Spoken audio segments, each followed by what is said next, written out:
അങ്ങനെ bonus task 4 to ticket to finale കഴിഞ്ഞിരിക്കുകയാണ്.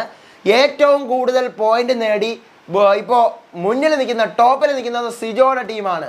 സിജോ, സായി, അപ്സര ഇവരാണ് ഏറ്റവും ടോപ്പിൽ നിൽക്കുന്നത്. ഇന്നലെ പ്രൊമോ കണ്ടപ്പോഴത്തേക്കും അതിനകത്ത് കള്ളത്തരം കാണിച്ച ലെവലിലാണ് വന്നതെങ്കിലും എപ്പിസോഡിൽ ലൈവിൽ എല്ലാം ക്ലിയർ ആയി പോയി. സൂപ്പർ പെർഫോമൻസ് ആയിരുന്നു. 4 ടീമും സൂപ്പറായിട്ട് പെർഫോം ചെയ്തു. അതിൻ്റെ ഇടയിൽ ടാസ്കിൻ്റെ ഇടയിൽ അടിയോ അടി.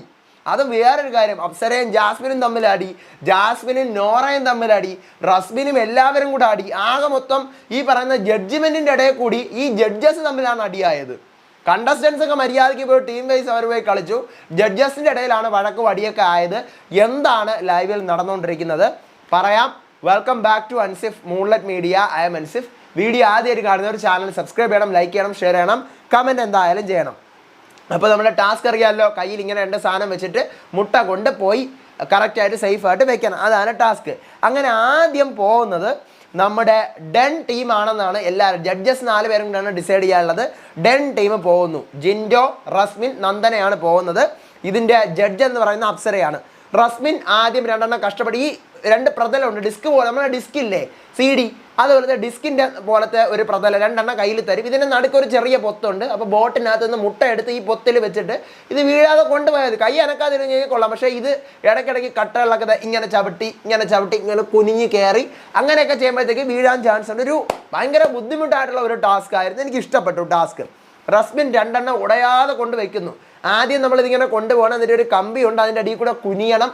കുനിഞ്ഞിട്ട് ഒരു എന്താ പറയുക 2-3 കട്ടയുണ്ട് ഇൻ്റർലോക്ക് പോലെ, 1, 2, 3 അതിൽ ചവിട്ടണം. കുറച്ച് പടികളുണ്ട്, ആ പടികൾ കയറി ഇറങ്ങണം. എന്നിട്ട് ഒരു ഏണിക്കകത്ത് കുറച്ച് വക്കോല് വെച്ചിട്ടുണ്ട്. ആ വക്കോലി ചവിട്ടി വേണം കൊണ്ടൊരു മണ്ണ് പോലത്തെ ഒരു സംഭവം ഉണ്ട്, അതിനകത്ത് കൊണ്ടിടാൻ. ഇത്തിരി ബുദ്ധിമുട്ടാണ്. റസ്മിൻ 2 ഉടയാതെ സൂപ്പറായിട്ട് കൊണ്ടിടുന്നു. നന്ദനയും 2 ഉടയാതെ സൂപ്പറായിട്ട് കൊണ്ടിടുന്നു. ജിൻഡോ എടുത്ത് കൈ പിടിക്കുന്നത് താഴെ വീണ് പൊട്ടുന്നു. റസ്മിൻ അടുത്ത് വീണ്ടും റൗണ്ട് കറങ്ങുകയാണ്. റസ്മിൻ കൊണ്ടിടാൻ നോക്കുമ്പോൾ ബസർ അടിക്കുന്നു. അങ്ങനെ മൊത്തം 4 അവർ റൂള് പ്രകാരം കൊണ്ടിടുന്നു. അപ്പം അപ്സര 4 കൊണ്ടിട്ടു എന്ന് പറയാണ്. അടുത്ത് രണ്ടാമത് ഏത് ടീം പോകണം? ജഡ്ജസ് തമ്മിലാണ്. അടുത്ത് അടിയാണ്. നോറയും ജാസ്മിനും അടി, അപ്സരയും ജാസ്മിനും അടി. എന്തിനാണ്? ഇവർ ഏത് ടീമാണ് അവസാനം പോകുന്നത് അവർക്ക് ബെനിഫിറ്റ് ആണ്. കാരണം ഈ പറയുന്ന 3 ടീമും എത്ര എണ്ണം സ്കോർ ചെയ്തു അതിനേക്കാളും ഒരു പടി മുകളിലോട്ട് സ്കോർ ചെയ്ത് കഴിഞ്ഞാൽ ഇവർക്ക് ടോപ്പിലെത്താം. അപ്പോൾ അതുകൊണ്ട് അപ്സരയും ജാസ്മിനും അടി കൂടെയാണ്. ജാസ്മിൻ പറയാണ് ടണൽ ടീം പോകണം, അപ്സര പറയാണ് നെക്സ്റ്റ് ടീം പോകണം. കാരണം ഇവർ രണ്ടുപേരും തമ്മിലാണല്ലോ മത്സരം. അപ്പോൾ ഇതിനകത്ത് ഏത് ടീം ആദ്യം പോകുന്നോ അവരുടെ പെർഫോമൻസ് കണ്ടിട്ട് കുറച്ചും കൂടി നന്നായിട്ട് പെർഫോം ചെയ്ത് കഴിഞ്ഞാൽ പോയിന്റ് കൂടുതൽ കിട്ടും. അതിനു വേണ്ടിയിട്ടാണ് ഇവർ അടി കൂടുന്നത്.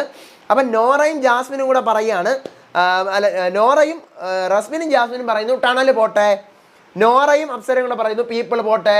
അതിൻ്റെ പേരിൽ അടി എന്ന് പറഞ്ഞു അടി. ഇതിനിടയ്ക്ക് അപ്സരയും ജാസ്മിനും കൂടെ വഴക്ക് കൂടി ഇരിക്കുകയാണല്ലോ മറ്റേ കേസിൽ. അതും കൂടി ഇതിനകത്ത് വരുന്നു. ആകെ മൊത്തം അല്ലവല അടിയാവുന്നു. അപ്പം നോറ എൻ്റെ അഭിപ്രായത്തിൽ ഈ എന്തിനാ പറയുന്നത് ജാസ്മിൻ? എനിക്ക് അഭിപ്രായമുണ്ട്. ഞാൻ പറഞ്ഞത് ഈ ടീം പോകാനാ. ഈ എന്തിനാ ഞാനിപ്പോഴും അവർ ടണൽ പോകും? ഞാനങ്ങനെ പറഞ്ഞിട്ടില്ല. വെറുതെ നീ പറയണ്ട എന്ന് പറഞ്ഞുകൊണ്ട് അവിടെ നോറയും ജാസ്മിനോട് അടി. അവസാനം ഗതി കെട്ട് അപ്സര വന്നു ടണൽ പോട്ടെ ടണൽ. അങ്ങനെ ടണലാണ് രണ്ടാമത് മത്സരിക്കാൻ പോകുന്നത്. സായി തുടക്കത്തിലെ തന്നെ 2 മുട്ടയും താഴെ വീണ് പൊട്ടുന്നു. അപ്സര 2 ഓക്കെ ആക്കി കൊണ്ട് വെക്കുവാണ്. സെറ്റാവുന്നു. സിജോ എടുത്ത് നടന്നു പോകുമ്പോഴത്തേക്കും 1, 2, 3 എന്ന് പറഞ്ഞിട്ട് 3 കട്ടയുണ്ട്. ഈ കട്ട കഴിഞ്ഞിട്ട് വക്കോലിലാണ് ചവിട്ടാനുള്ളത്. കട്ട കഴിഞ്ഞിട്ട് സിജോ തറയിൽ ചവിട്ടുന്നു. അപ്പോൾ ജാസ്മിൻ പറയുന്നു റൂൾ തെറ്റിച്ചു, കള്ളമാണ്, വീണ്ടും 1 ചെയ്യണമെന്ന് പറയുമ്പോൾ എങ്കിൽ ഞാൻ ഇവിടെ 3ാമത്തെ കട്ട മുതൽ 1 ചെയ്യാം, അത് വേണ്ട 1 ചെയ്യണമെന്ന് പറയുന്നു. സിജോ 1 ചെയ്യുമ്പോൾ ബിഗ് ബോസ് സമ്മതിക്കുന്നില്ല. അടുത്ത് അപ്സര വീണ്ടും അടുത്ത റൗണ്ട് കറങ്ങുവാണ്. അപ്സര വീണ്ടും പോകുന്നു, 2 കൊണ്ടിടുന്നു. അപ്പോൾ ആദ്യം അപ്സര 2 കൊണ്ടിടുന്നു, രണ്ടാമതും അപ്സര 2 കൊണ്ടിടുന്നു. അങ്ങനെ അവർക്കും 4 ടാസ്ക് കഴിഞ്ഞിട്ട് സിജോയും ജാസ്മിനോട് വഴക്ക് കൂടുന്നുണ്ട്. അത് ഒരറ്റത്ത്. അപ്പോൾ അവരും 4 കൊണ്ടിടുന്നു എന്ന് ജാസ്മിൻ്റെ ജഡ്ജ്മെൻറ്റ്. അടുത്ത് പീപ്പിൾ റൂം തുടക്കത്തിൽ തന്നെ നോറ പോകുന്നു, പൊട്ടുന്നു. ശ്രീതു കൊണ്ടുപോകുന്നു, പൊട്ടുന്നു. അൻസിബ കൊണ്ടുപോകുന്നു, പൊട്ടുന്നു. രണ്ടാമത് വീണ്ടും കറങ്ങുന്നു. നോറ ഒരു ഇച്ചിരി കൊണ്ടുപോകാൻ നോക്കുന്നു, വീണ്ടും പൊട്ടുന്നു, വീണ്ടും പൊട്ടുകയാണ്. അങ്ങനെ അവർ ഒന്നും വിടുന്നില്ല, അവരും 0 അടുത്ത് നെക്സ്റ്റ് പോകുന്നു. നെക്സ്റ്റ് ടീമിൽ ഋഷി പൊട്ടുന്നു. ജാസ്മിൻ 2 ടയറിൻ്റെ അവിടെ എത്തുമ്പോൾ പൊട്ടുന്നു. അർജുൻ 3ാമത്തെ കട്ട കഴിഞ്ഞിട്ട് അവിടെ എത്തുമ്പോൾ പൊട്ടുന്നു. അഭിഷേക് ശ്രീമാൻ്റെ തുടക്കത്തിലെ പൊട്ടുന്നു. നോറയാണ് ജഡ്ജ്, അവരും 0. അപ്പം ടണൽ ഈ പറയുന്ന പോലെ പീപ്പിൾ റൂമും 0, നെക്സ്റ്റും ടീം 0. അതായത് നോറ, ശ്രീതു, അൻസിബ അവരുടെ ടീമും 0, ഋഷി, ജാസ്മിൻ, അർജുൻ, അഭിഷേക് അവരുടെ ടീമും 0. ഇവർ രണ്ടുപേരും പോയിന്റ് സ്കോർ ചെയ്യുന്നില്ല. പക്ഷേ ഇവിടെ നെക്സ്റ്റ് സ്കോർ ചെയ്തിരുന്നെങ്കിൽ അവർക്ക് ടോപ്പിൽ പോകുമായിരുന്നു. അവർക്ക് ഓൾറെഡി 7 പോയിന്റ് ഇന്നലെ ഉണ്ടായിരുന്നു. ഇപ്പോൾ ഈ ടാസ്കിൽ അവർ ജയിച്ച് 3 പോയിന്റ് കൂടെ കിട്ടിക്കഴിഞ്ഞാൽ അവർക്ക് 10 പോയിന്റ് കിട്ടുമായിരുന്നു. പക്ഷേ അവിടെയാണ് ബുദ്ധിമോശം പറ്റിപ്പോയത്, അവർക്ക് കൊണ്ടുപോകാൻ പറ്റുന്നില്ല. അങ്ങനെ ടണൽ 3 ഇടുന്നു, ഡെന്ന് 3 ഇടുന്നു, പീപ്പിൾ 0, നെക്സ്റ്റ് 0. അങ്ങനെ പോയിന്റുകൾ ബിഗ് ബോസ് അനൗൺസ് ചെയ്യാണ്. ടണൽ 4 ഇടുന്നു, നെക്സ്റ്റ് 4 ഇടുന്നു, ടണൽ 4 ഇടുന്നു, ഡെന്ന് 4 ഇടുന്നു, പീപ്പിൾ ഒന്നും ഇടുന്നില്ല, നെക്സ്റ്റ് ഒന്നും ഇടുന്നില്ല. അങ്ങനെ പോയിന്റ് ബിഗ് ബോസ് അനൗൺസ് ചെയ്യുന്നു. ഏറ്റവും കൂടുതൽ മുട്ടകൾ കൊണ്ടുവച്ച ടണൽ ടീമും ഡെൻ ടീമും ഒരുപോലെ കൊണ്ടുവച്ചതുകൊണ്ട് ഹയസ്റ്റ് പോയിന്റ് 3 പോയിന്റ് അവർക്ക്. ഒന്നും കൊണ്ടിടാത്ത പീപ്പിളിനും നെക്സ്റ്റിനും 0. അങ്ങനെ നെക്സ്റ്റ് ടീം ആദ്യത്തെ ടാസ്കിൽ 2 പോയിന്റ്, പിന്നെ 2 പോയിന്റ്, പിന്നെ 3 പോയിന്റ്, ഈ ടാസ്കിൽ 0.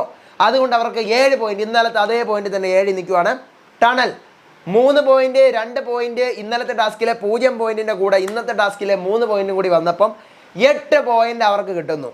ദെൻ പീപ്പിൾ റൂം ആദ്യത്തെ ടാസ്കിൽ 0, രണ്ടാമത്തെ ടാസ്കിൽ 1, മൂന്നാമത്തെ ടാസ്കിൽ 3, നാലാമത്തെ ടാസ്കിൽ 0. അങ്ങനെ അവർ 4 തന്നെ കിടക്കുവാണ്. ഡെൻ ടീം ആദ്യത്തെ ടാസ്കിൽ 1, രണ്ടാമത്തെ ടാസ്കിൽ 3, ഇന്നലെ 0, ജിൻഡോ പണി വാങ്ങിച്ചു കൂട്ടി 0 കിട്ടി. ഇന്ന് 3 പോയിന്റ് അവർക്ക് കിട്ടി.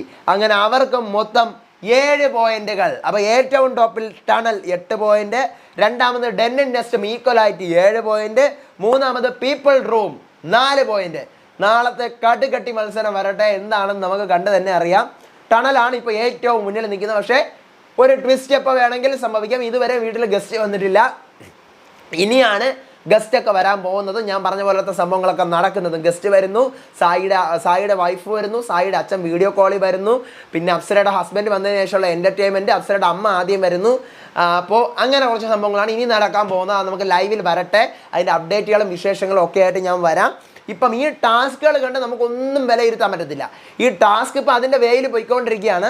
ഇവരുടെ അടിയും ഒരു വശത്ത് നടക്കുന്നു, ടാസ്കും ഒരു വശത്ത് നടക്കുന്നുണ്ട്. അപ്പം നമുക്ക് ഇത് കണ്ടിട്ട് വിലയിരുത്താനേ പറ്റത്തില്ല. ഏത് നിമിഷം വേണം ബിഗ് ബോസ് ഒരു ട്വിസ്റ്റ് കൊണ്ടുവരാമെന്ന് വിചാരിച്ചു കഴിഞ്ഞാൽ സുഖമായിട്ട് ഈ ട്വിസ്റ്റ് കൊണ്ടുവരാം. പക്ഷേ എല്ലാവരും കാര്യമായിട്ട് പറയല്ല, ഭയങ്കര മെനക്കെട്ട ഒരു ടാസ്ക് ആയിരുന്നു, ഭയങ്കര ബുദ്ധിമുട്ടുള്ള ഒരു ടാസ്ക് ആയിരുന്നു. കാരണം concentration is A main thing. ഇതിനകത്ത് വേണ്ടത് കോൺസെൻട്രേഷൻ വേണം. നമ്മൾ പോകുന്ന വഴി അങ്ങനത്തെ വഴിയാണ്, ഈ പടികൾ കയറണം. അപ്പോൾ ഇത് കയ്യിൽ നിന്ന് അനങ്ങിക്കഴിഞ്ഞാൽ ഈ സാധനം താഴെ വീണ് പോകും. അപ്പോൾ ഇവർ തോക്കാൻ വേണ്ടി തന്നെ ബിഗ് ബോസ് കൊടുത്തായിരിക്കും. കയ്യിൽ നിന്ന് ഇത് അനങ്ങിക്കഴിഞ്ഞാൽ മുട്ട താഴെ വീണ് അനങ്ങാൻ നമ്മൾ എങ്ങനെ പോകും? ഇൻ്റർലോക്ക് ഇങ്ങനെ നമ്മൾ ഈ ചാടി പോകില്ലേ, അതുപോലെ ചാടി പോകണം. അപ്പം അങ്ങനെ ചാടി പോകാൻ ഭയങ്കര ബുദ്ധിമുട്ടായിരുന്നു ഈ ടാസ്കിൽ. നിങ്ങൾ ലൈവ് കണ്ടിട്ടുണ്ടെങ്കിൽ നിങ്ങൾക്ക് മനസ്സിലാവും. എപ്പിസോഡിൽ വരുമ്പോഴാണ് നിങ്ങൾ കാണുന്നതെങ്കിൽ അപ്പം നിങ്ങൾക്ക് മനസ്സിലാവും അത്ര കടുകട്ടി ടാസ്ക് ആയിരുന്നു ഈ ടാസ്ക്. എന്തായാലും ടണൽ ജയിച്ചു.